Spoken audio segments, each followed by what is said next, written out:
Buenos días desde el norte de los Países Bajos. Estamos aquí preparados contra el sol. Uno de los días que reluce más el sol y vamos a estar andando en bicicleta, vamos a estar rodando por un parque natural como ayer.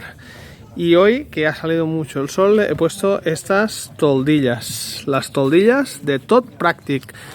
Siempre os digo, comprarlas, que van súper bien. Mirar el solaco como aprieta y mirar lo bien que quedan, hechas a medida para cada persona, pueden ser personalizadas a medida de las ventanas. Todd Practic, aquí las tenemos.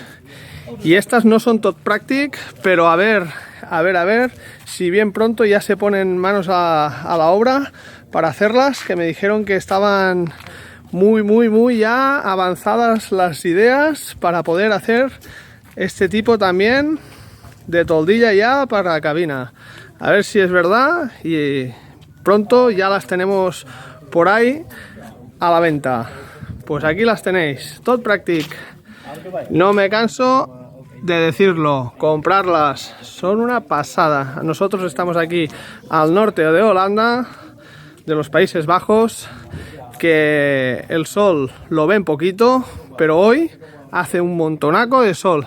Y aquí está nuestra 263, nuestra Mileo, bien tapadita, bien protegida para que no se calienten los cristales. Por dentro tenemos los oscurecedores puestos y así nos vamos a proteger de que cuando volvamos de estar todo el día rodando en bicicleta, no tener calor dentro del vehículo. ¡Saludos!